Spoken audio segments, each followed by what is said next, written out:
A Federação Espírita do Paraná apresenta Divaldo Pereira Franco, na 11ª Conferência Estadual Espírita, com o tema Vida, Desafios e Soluções.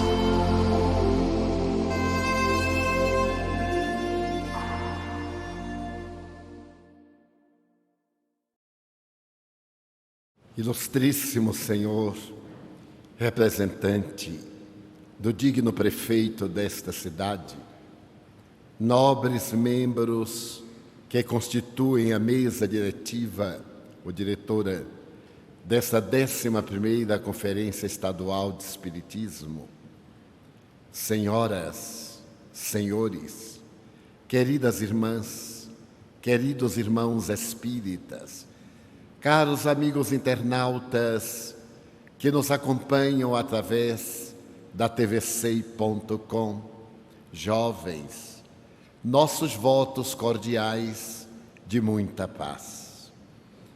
Os estudiosos da vida asseveram que a vida teve origem na Terra a partir do período pré-cambriano. Mais tarde, no período cambriano, a vida apresentou-se exuberante, com uma fauna bastante complexa.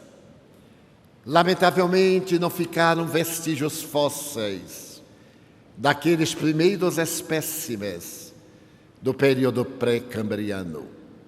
Mas a grande realidade é que, a partir dali, a vida desenvolveu-se dentro de uma fatalidade biológica, alcançando na realidade esse biótipo humano que apresenta as características da lucidez, especialmente da consciência, em uma árdua tarefa para encontrar a plenitude da sua evolução. O admirável biólogo francês, fazendo uma análise da vida, procurou interpretá-la de maneira muito complexa. Asseverou que qualquer tentativa de explicar a vida é inútil, porquanto ela escapa dos limites da nossa reflexão. Essa conceituação de Claude Bernard vem de acordo com as propostas dos modernos estudiosos da vida, quando procuram demonstrar-lhe a complexidade através das manifestações pelas quais a vida se expressa. Não seria a vida um ser milagroso, entre aspas, que consegue arrancar da intimidade do subsolo, através da raiz das plantas, a água que transforma em madeira, o húmus que transforma em perfume e em fruto saboroso? Não será ela um químico excepcional que logra este fenômeno através de um automatismo que não podemos entender? Ademais, se examinarmos todas as folhas que existem na Terra, assevera o diretor do Museu de História Natural de Nova York, Cressy Morrison, verificaremos que a vida é tão extraordinária que jamais se repete, porquanto, segundo ele, não existem duas folhas absolutamente iguais. Se perguntarmos a um biólogo o que é a vida, ele nos falará desse vitalismo. Mas se perguntarmos a um discípulo de Santo Agostinho, ele irá coroar esse vitalismo ancestral com a presença da entelequia. Se avançarmos na direção de um artista e interrogarmos o que é a vida, ele nos apresentará um painel de beleza de acordo com a expressão de arte a que se dedica. No entanto, a vida é a mais bela manifestação do pensamento divino, particularmente a vida que se faz coroar pela inteligência, pela razão, pelo discernimento, sob o controle da consciência, onde está sediada a lei de Deus. Se mergulharmos na análise da vida humana, poderemos observar que ela é feita de desafios, porque o próprio ato biológico para viver caracteriza-se pelas várias nuances do seu próprio desenvolvimento, pelas mudanças que se operam automaticamente nesse cosmo, que é o organismo humano, autossuficiente, nesse arquipélago notável de veias, de artérias e de vasos, que mede aproximadamente entre 150 mil e 190 mil quilômetros de extensão. Olhando este notável organismo, que é autorreparador, constatamos que uma picada de alfinete é capaz de destruir milhares de capilares, mas automaticamente novos capilares vêm preencher o vazio deixado por aqueles destruídos. Um pequeno corte produz a hemorragia, e como é um aparelho autorreparador, de imediato a corrente sanguínea produz a admirável fibrina, encarregada de formar um coágulo tampão para impedir que a vida se aniquile através da hemorragia incessante. Exceção feita aos hemofílicos, que necessitam de socorro especial.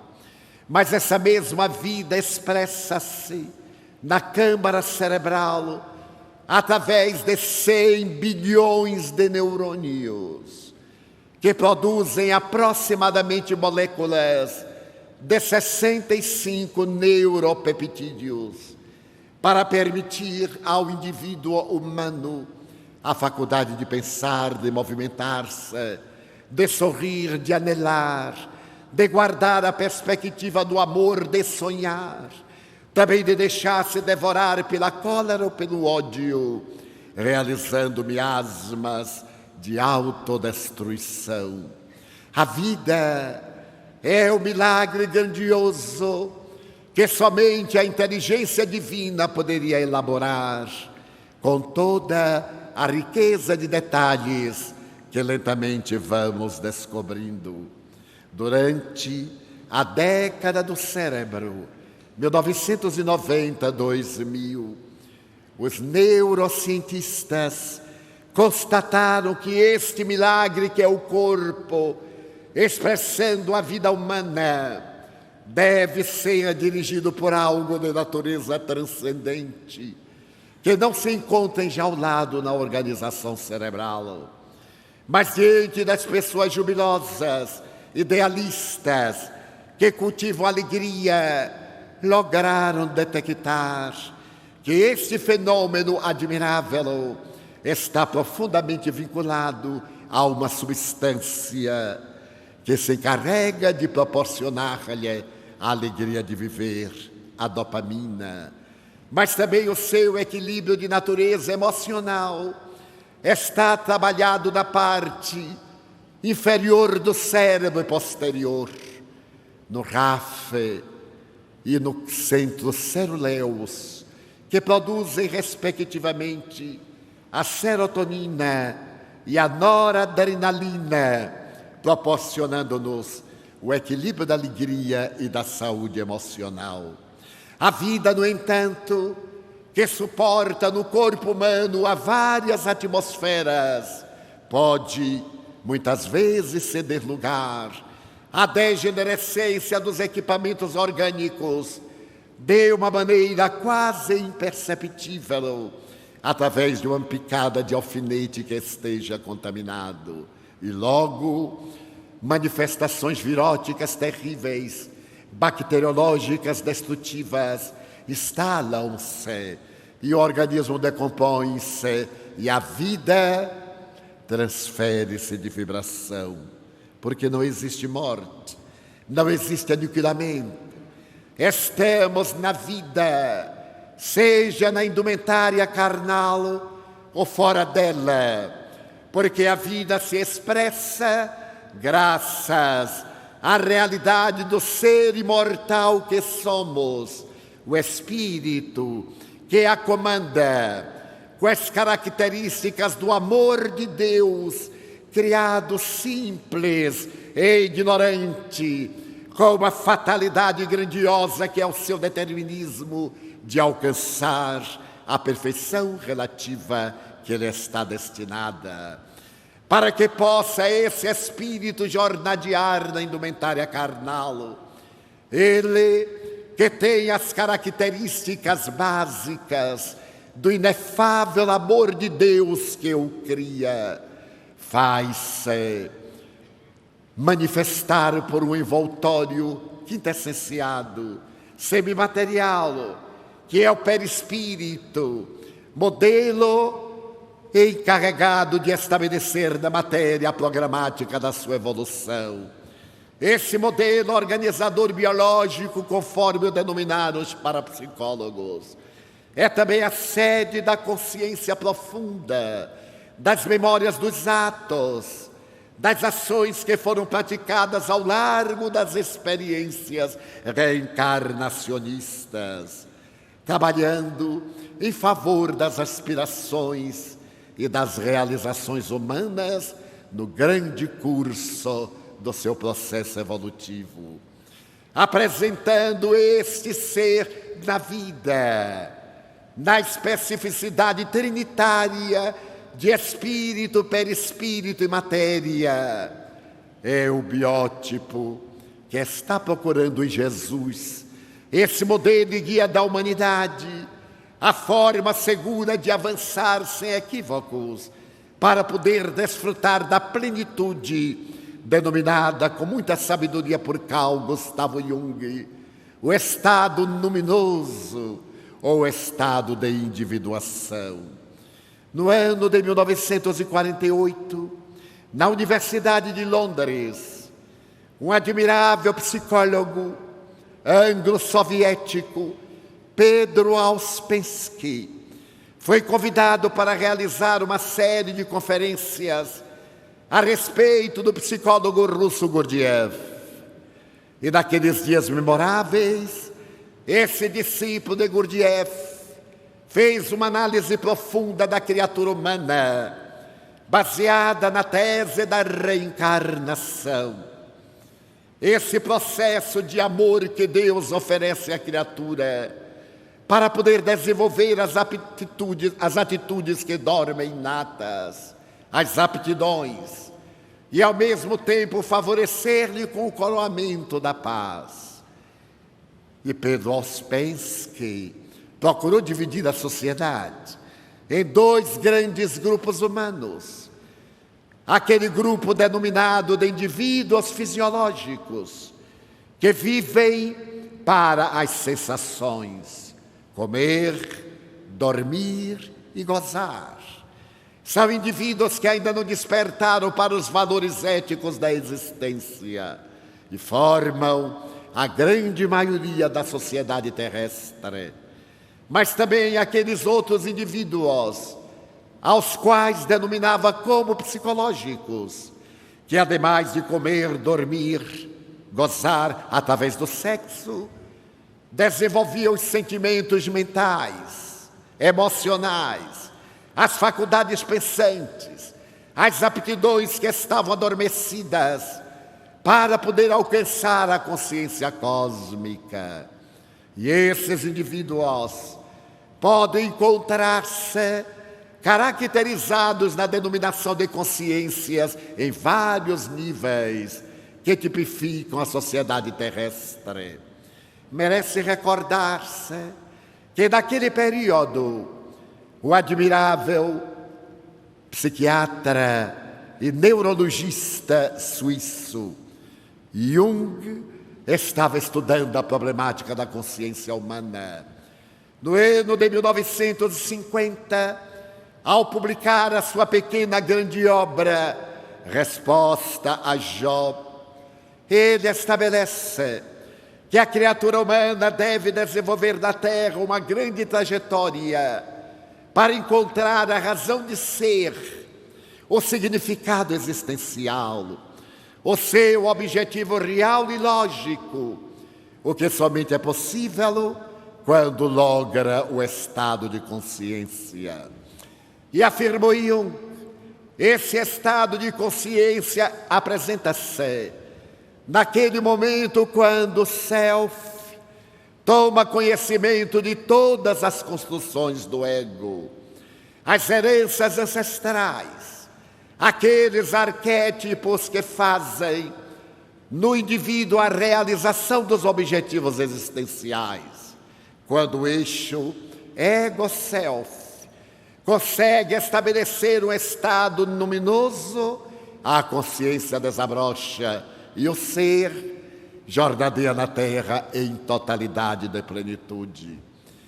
Auspensky, pouco antes, apresentava na referida Universidade de Londres que as criaturas humanas transitamos em 4 níveis de consciência.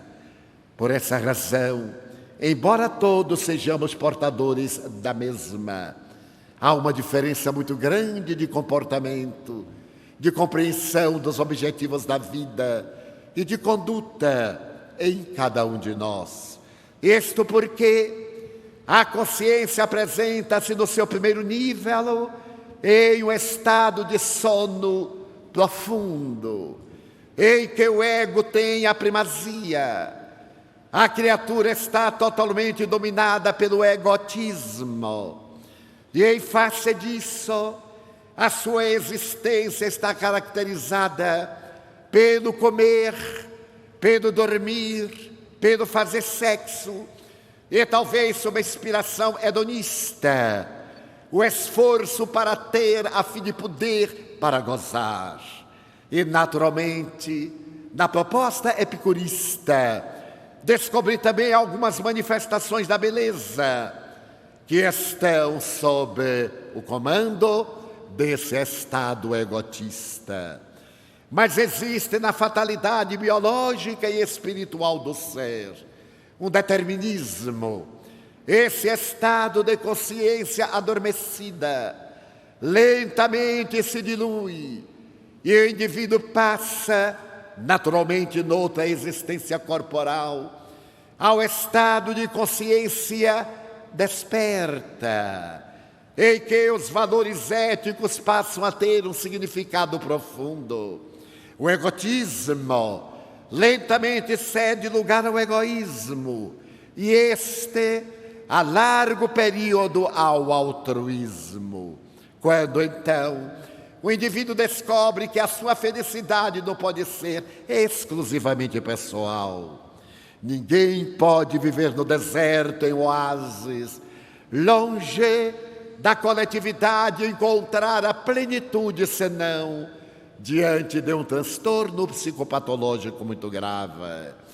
É necessário, graças ao nosso instinto gregário, a convivência, a comunhão, a luta, esse esforço empreendido para encontrarmos o motivo de viver e também para trabalhar as anfractuosidades do nosso caráter, as heranças primárias que trazemos do instinto, à medida que ele cede lugar para a inteligência, o que mereceu do ínclito codificador do Espiritismo a referência de que muitas vezes o instinto apresenta-se como sendo uma inteligência embrionária, o que não deixa de ser verdade quando ele cede lugar aos valores, às virtudes que tipificam o ser espiritual na sua marcha para o terceiro nível de consciência.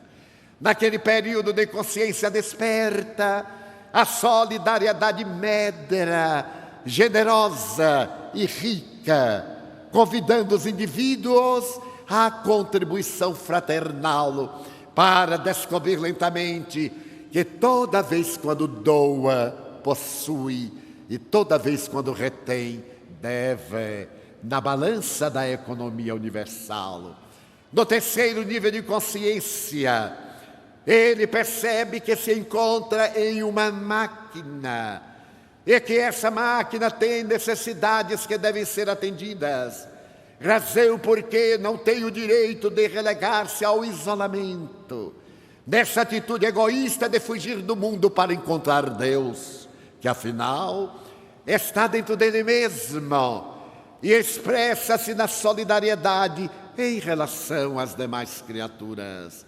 Nesse terceiro nível, o indivíduo descobre que a sua máquina é portadora de função intelectiva. Essa função intelectiva deve ser desenvolvida, ampliada, através do estudo, da observação, da análise, da reflexão, através dos mecanismos pedagógicos e metodológicos, do acerto e do erro, do sentido pré-cognitivo, das percepções dos insights, porque a função da vida na Terra é desenvolver essa dualidade do valor intelecto-moral para poder encontrar-se pleno. Mas a segunda função da máquina é de natureza moral. Ele é convidado a desenvolver os sentimentos maiores, a superar as paixões que o retêm na retaguarda, a romper os elos, a quebrar as algemas, a avançar superando as velhas paixões que são a herança do primitivismo, do instinto de preservação da vida, que o leva muitas vezes a atacar com medo de ser atacado.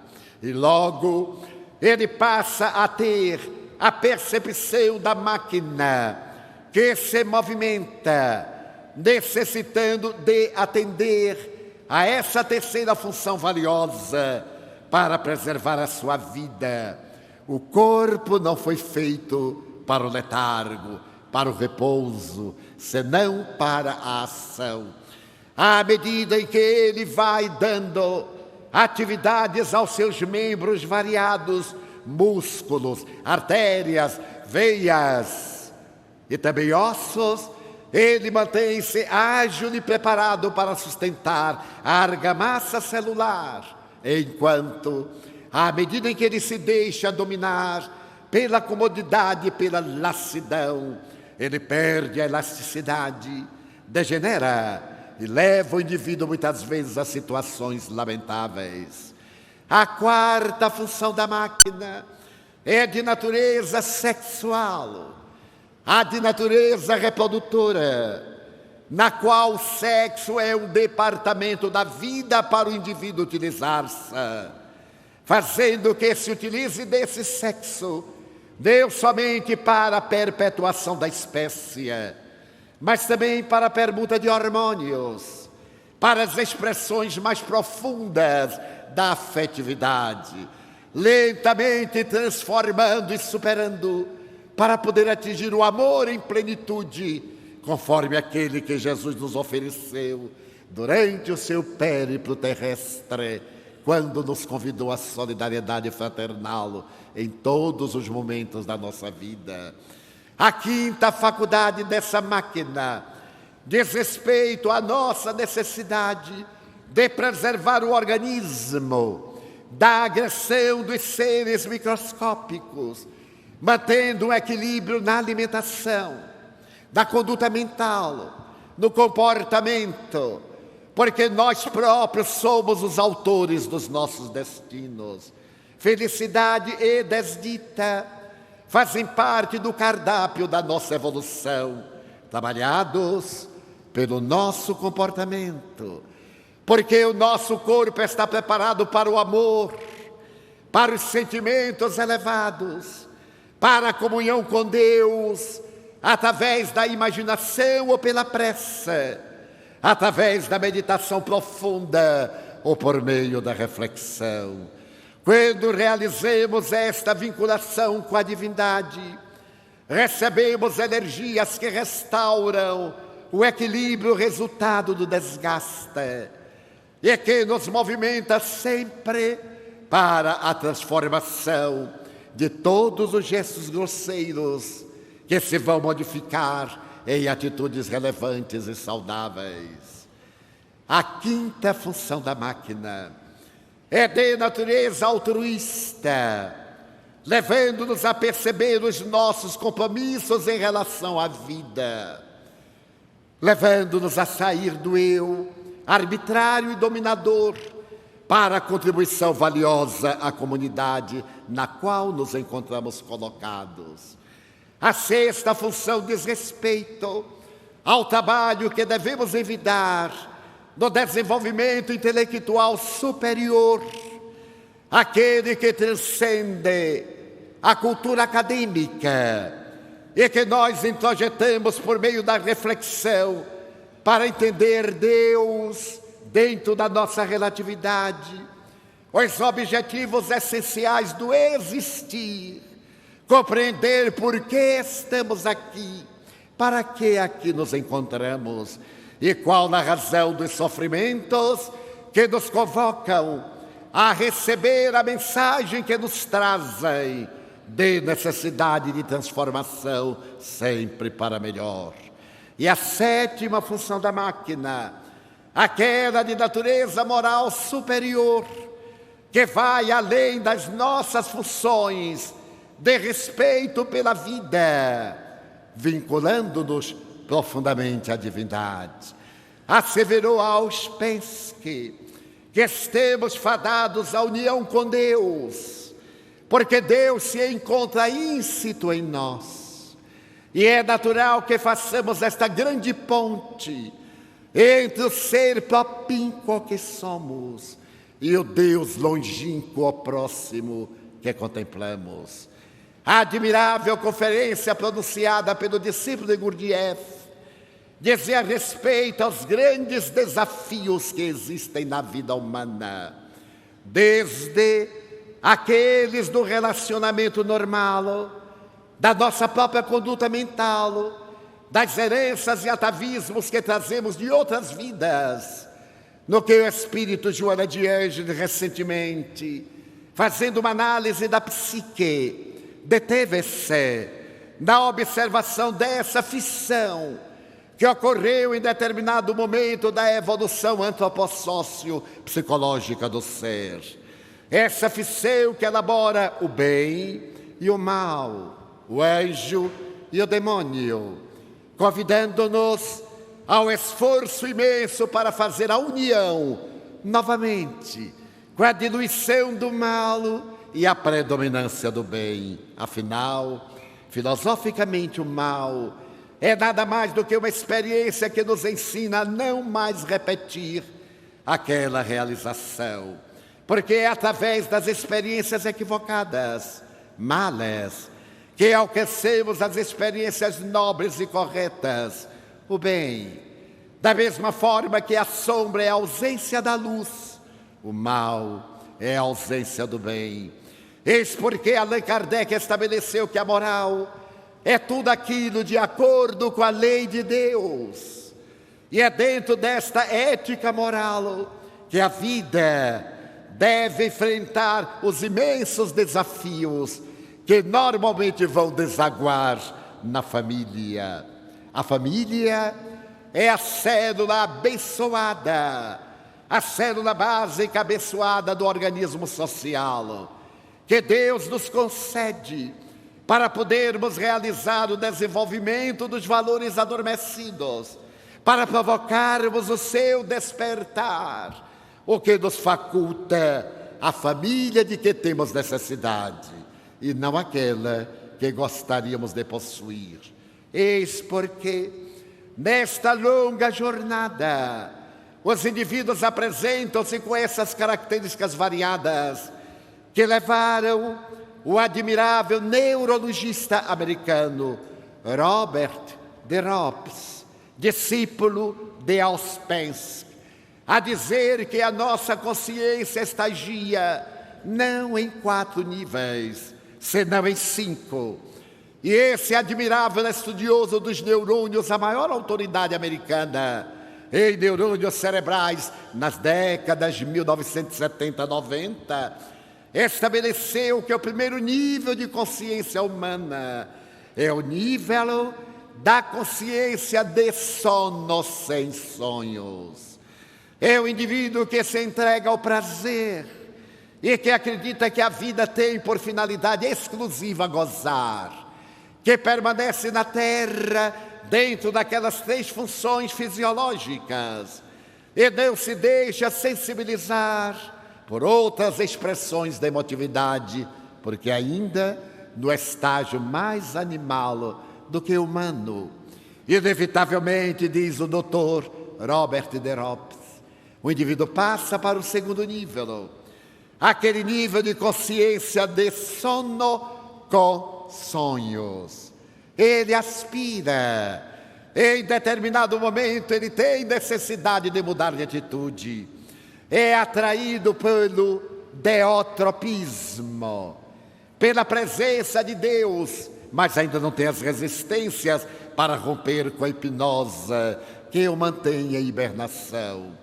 Quando então ocorre o terceiro fenômeno, o nível de consciência acordada, em que o indivíduo dá-se conta da grandeza da vida da terra, da sua beleza, quando ele é capaz de descobrir numa paisagem iridescente a manifestação do amor de Deus, quando se detém a contemplar um vegetal e deslumbrar-se com ele, a voar pela imaginação na direção do infinito, então ele logra o quarto nível de consciência, que é a transcendência do ego. Sai dos limites do ego para realizar as suas aspirações através dessa solidariedade que nos une na grande família universal, como Allan Kardec sonhou na sua admirável proposta, até atingirmos o nível de consciência cósmica. Já não sou eu quem vive, é Cristo que vive em mim, enunciava o apóstolo Paulo, naturalmente inspirado na informação de Jesus: eu e o Pai somos um. Ou na outra proposta: sede perfeitos, como perfeito é o Pai que está nos céus.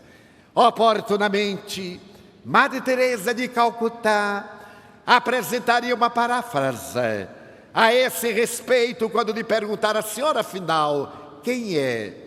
E ela disse: eu sou um lápis na mão de Deus, que escreve por meu intermédio aquilo que lhe apraz em nome da caridade. Ou a expressão do venerável apóstolo da mediunidade, Francisco Cândido Xavier: eu sou um modesto secretário dos Espíritos. Eles se utilizam de mim para poderem ampliar os horizontes da doutrina espírita na Terra, para decodificar o pensamento do egrégio codificador e dar-nos a nós outros, aqueles de nível cultural menor e de inteligência não privilegiada, o entendimento real das propostas que os céus trouxeram à Terra naqueles dias que já vão longe. E durante a sua existência, ele fez da sua a existência, repetindo a palavra, que estava controlada pelos espíritos nobres, para construir o amor, sendo também um exemplo de amor, para demonstrar a grandeza da doutrina que nos oferece a grande fortuna dos haveres transcendentais. Então, o pensamento de Robert de Ropp está perfeito dentro da visão espírita, que nos convida à libertação de todas essas heranças que foram úteis no seu momento, mas agora sobrecarregam-nos o processo da evolução e devem ficar à margem. Mas naquela conferência, o admirável psicólogo teve a ocasião de dizer que uma criatura humana é reconhecida graças a algumas características básicas que ele considerava como sendo apenas 5, diferindo totalmente dos demais animais. A primeira característica da vida da criatura humana é a personalidade. Essa personalidade que é o resultado do esforço do ego, quando coloca a sua máscara, a sua persona, para poder fazer-se conhecido no grupo social no qual se movimenta. A personalidade, escreveu o notável psicólogo americano Rollo May, é uma necessidade para a convivência social. Quem é fulano? Como se expressa fulano? Quais as características de Beltrano? Em realidade, ele não é isto. Ele está com essa característica, fazendo-se identificar através da máscara exterior, muitas vezes em situação conflitiva interna, embaraçosa e afligente. Mas ela é uma necessidade, porque se cada qual despisse-se da máscara que ostenta, os relacionamentos seriam totalmente impossíveis.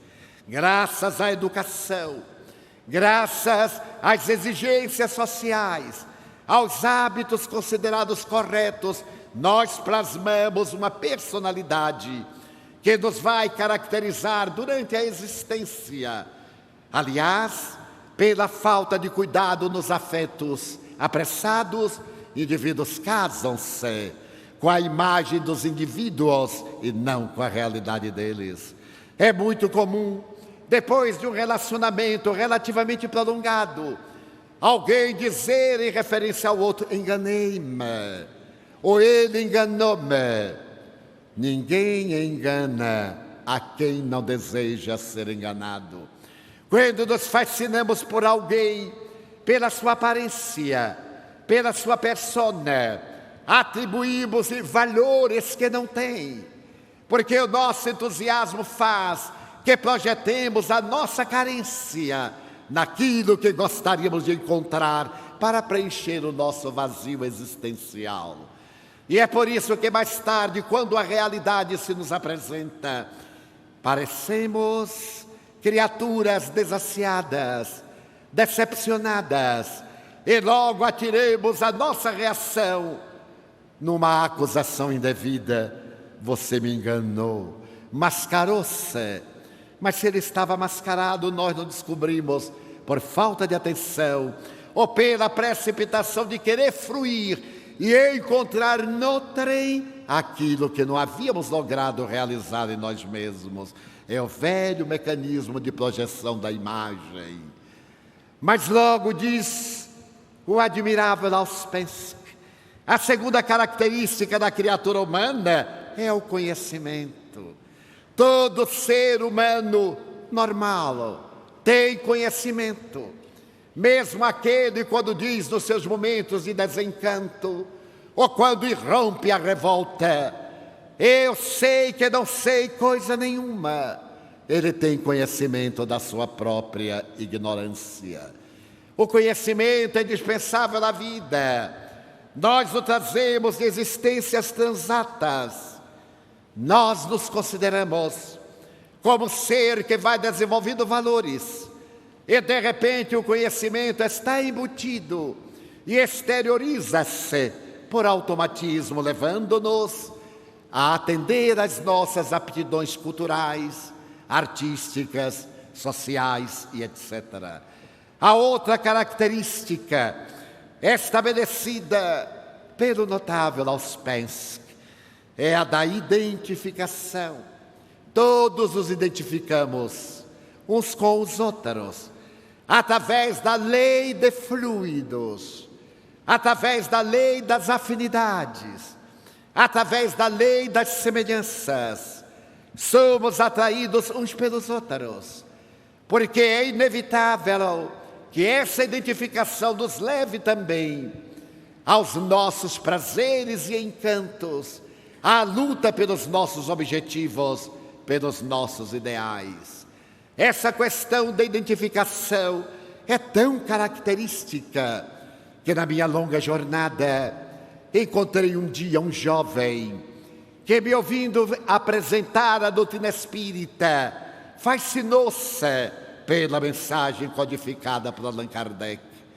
Aproximou-se-me e mantivemos um relacionamento fraternal. Ele era bem mais jovem do que eu à época. Certo dia, ele propôs-me que era portador de um grande conflito e então pedia minha ajuda. Gostaria de conviver um pouco comigo, de naturalmente realizar essa tarefa de levar a mensagem aqui e ali, mas sobretudo de vivê-la. Não é apenas apresentar a mensagem espírita aos outros, é exigir que ela se reflita na sua conduta, nos seus pensamentos, palavras e principalmente nos seus atos. E como residia numa cidade distante de Salvador, pediu-me que, na ocasião em que retornasse ao seu estado, avisasse-o com antecedência, porque ele gostaria de tirar uma pequena licença do trabalho, já que acreditava que, talvez convivendo com uma pessoa austera, que se exigia disciplinas morais e comportamento saudável, na sua opinião, iria beneficiar-se grandemente, porque a sua família era desajustada. Ele tinha um grande conflito de comportamento sexual na época, pouco compreendido, e então desejava reajustar-se. Anuímos prazerosamente. E na ocasião em que íamos realizar um périplo por diversas cidades, e descendo na capital do seu estado, escrevemos-lhe, e dissemos-lhe que estávamos às ordens para poder cooperar fraternalmente no esclarecimento de quem tinha necessidade. Chegamos à capital, pronunciamos 2 conferências, e no terceiro dia viajamos a uma cidade relativamente distante. Fizemos a viagem em avião, o antigo avião Douglas. Mas antes de viajar, porque ele estivesse muito ansioso, ele disse: meu amigo, eu tenho o dobro da sua idade. E naturalmente não se vive na terra sem adquirir essa experiência, particularmente pelo dia a dia existencial. Eu quero lhe dizer que enquanto você esteja comigo nessa tarefa, policie a sua conduta, procure ter cuidado. Nós estaremos a serviço de um ideal de natureza transcendental e não nos podemos permitir o luxo de uma conduta leviana, de atitudes que não dizem a respeito do equilíbrio em razão ao nosso comportamento espírita. Eu espero, portanto, que você corresponda à minha confiança. E é claro, lhe comprometeu-se. Chegamos à cidade, amigos aguardavam-nos, levaram-nos ao hotel. Os amigos estavam informados da sua presença, reservaram-lhe uma habitação. E no momento quando eu estava preenchendo a ficha do hotel, o jovem acercou-se-me e disse-me: Divaldo, você preenche a minha, por favor, enquanto aqui ao lado eu tomo um pequeno café. Eu disse: mas com muito prazer. Agora dê-me um documento. Ele deu minha carteira de identidade e saiu. Eu não poderia dizer quantos minutos transcorreram, mas foram poucos. Eu mal começava a preencher a sua ficha, quando ele veio pálido, ocioso, e disse: Divaldo, não vou me hospedar no hotel. Eu disse: mas por que não? Encontrei um amigo e vou hospedar-me na casa desse amigo. Eu então, tomado de surpresa, perguntei-lhe: mas eu não sabia que você tem um amigo aqui. Você tem um amigo aqui? E ele me disse: bem, não é exatamente um amigo. Eu digo: é. Você tem a obrigação agora de me explicar. Você me pediu permissão para estar ao meu lado. E não pode me deixar como objeto descartável que se atira ao lixo e vai adiante. Você tem um compromisso comigo e eu exijo que você me explique claramente o que acontece. Ele me olhou demoradamente e eu lhe percebi a angústia. Divaldo, eu tenho um radar, seria a identificação.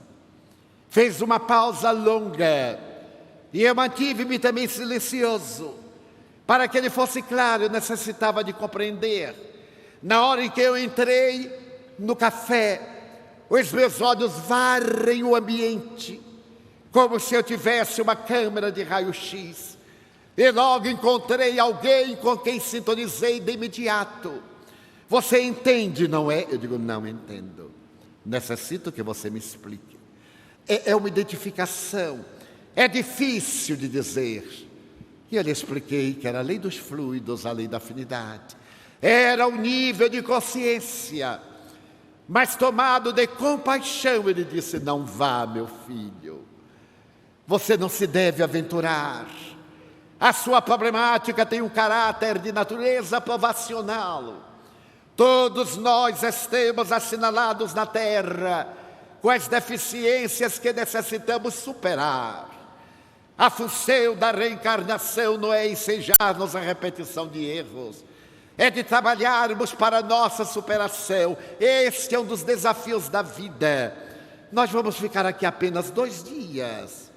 Transfira esse prazer mórbido que o atormenta para mais tarde. E falei de que os alcoólicos anônimos dispunham de uma metodologia admirável. Eles jamais asseveram que nunca mais irão tomar bebida alcoólica, porque o seu inconsciente reaja. O inconsciente sabe que esse nunca mais é muito improvável, mas eles se utilizam de um artifício psicológico. Hoje, até o meio-dia, eu não ingerirei bebida alcoólica, porque são poucas horas.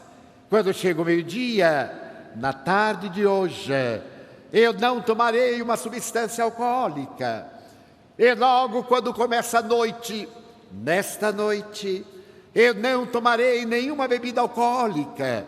E assim diariamente vai aquele que se candidata à renovação e à reconquista da saúde, trabalhando o inconsciente para desarmá-lo, para desequipar o vício do automatismo. Então, meu filho, diga-se, nestes 2 dias, eu vou tomar. Ele disse, Divaldo, eu não posso. Eu senti que uma grande tragédia ia acontecer. Segurei-lhe as 2 mãos que estavam frias, o colapso periférico, a sudorese, levemente trêmulas. Ele disse, não vá, meu filho, volte para casa. Se você acha que as suas resistências morais não puderam suportar o impacto deste encontro, o reencontro para a tragédia, vá para casa. Ele disse, não, Divaldo, eu sou muito cuidadoso. Aqueles indivíduos como eu, que têm esse conflito, somos muito astutos. Eu lembrei-me de um dos mitos históricos mais perturbadores, o mito de Sísifo, o rei mitológico de Corinto, que desejou ludibriar Zeus e que foi penalizado mais tarde, graças ao tempo, a carregar uma rocha, fazendo-a ascender montanha acima para depositá-la no topo. E quando fazia, ela descia. E ele continuava o afã doloroso ao demonstrar cansaço. Uma erinha com o bidente furava-lhe os calcanhares para que ele nunca mais se atrevesse a ser astuto, ludibriando Zeus. Contei-lhe o mito de Sísifo, mas percebi também uma coisa curiosa. Ele estava fortemente influenciado por uma entidade perversa, vinculada certamente à sua conduta anterior. E como as demais pessoas estavam sem entender o que se passava, eu anuí, sorri e disse, muito bem, nós nos encontraremos noutra oportunidade.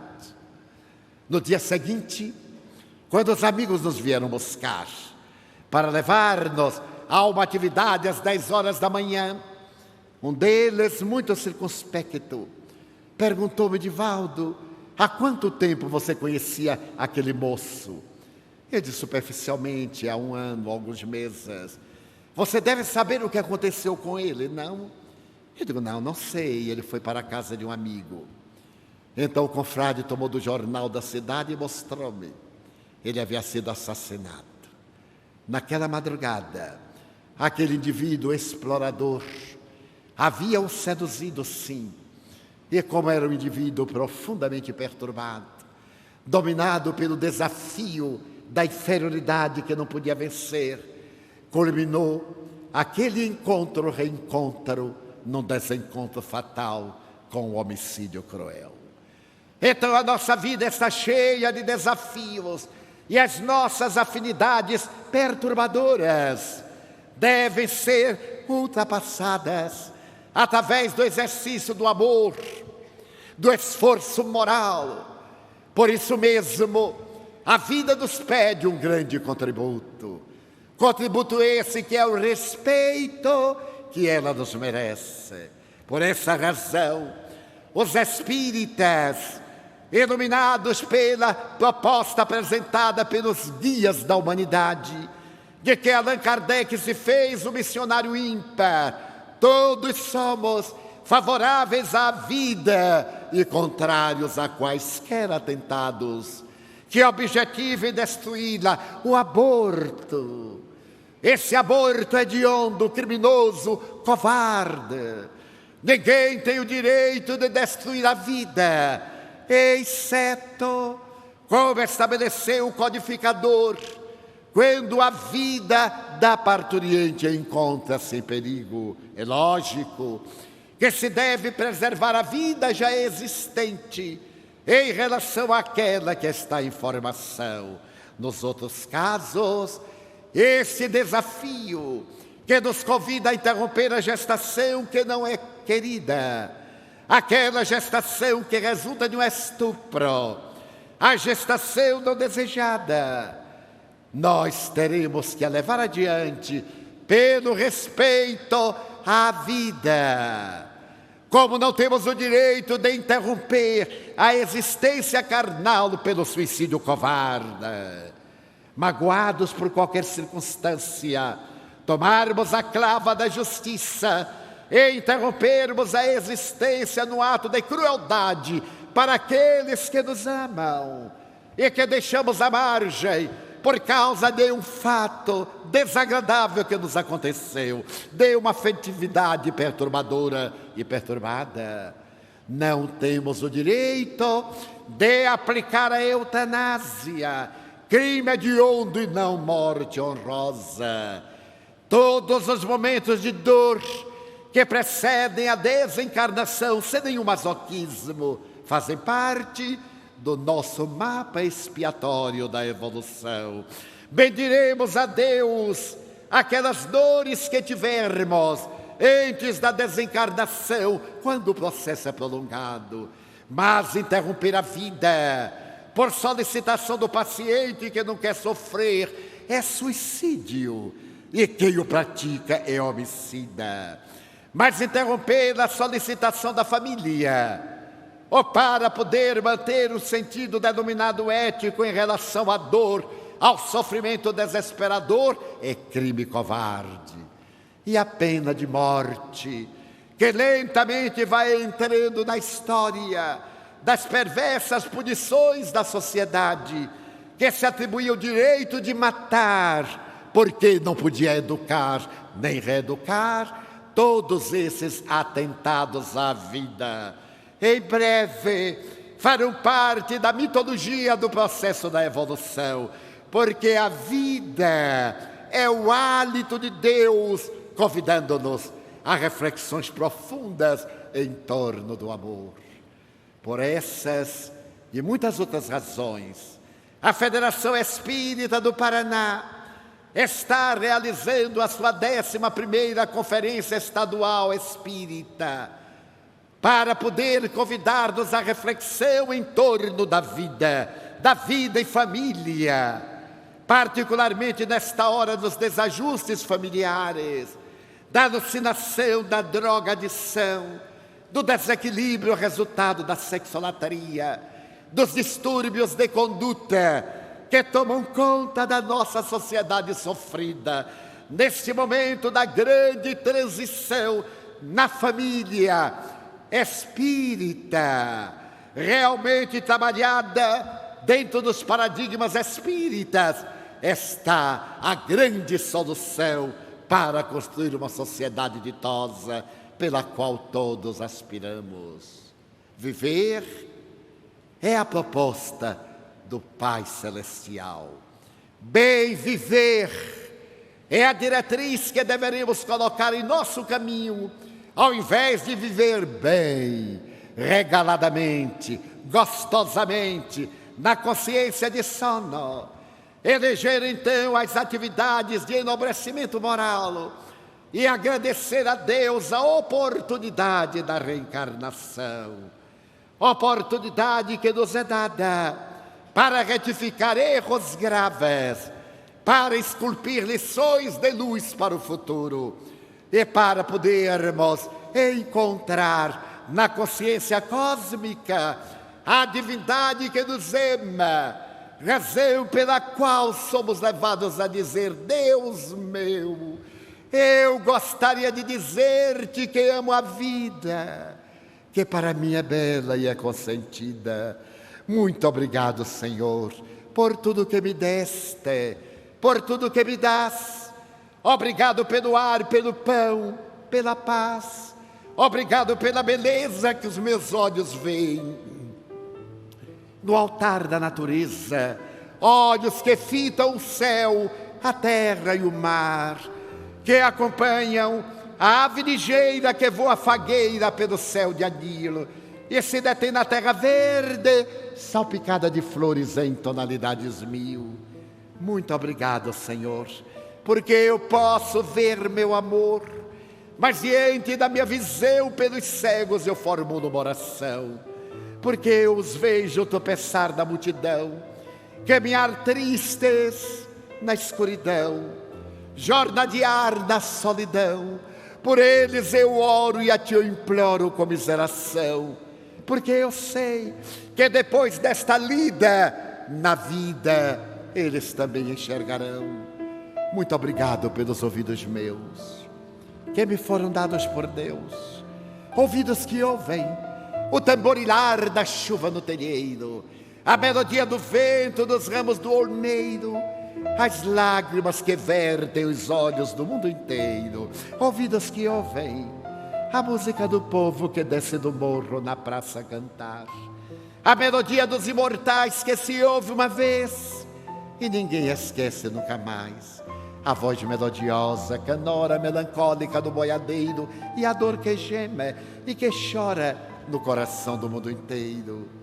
Pela minha faculdade de ouvir, pelos surdos, eu te quero pedir, porque eu sei que depois desta dor do teu reino de amor, eles voltaram a ouvir. Obrigado, Senhor, pela minha voz, mas também pela sua voz, pela voz que canta, que alfabetiza, que ilumina, que legisla, que trauteia uma canção e o teu nome profere com sentida emoção.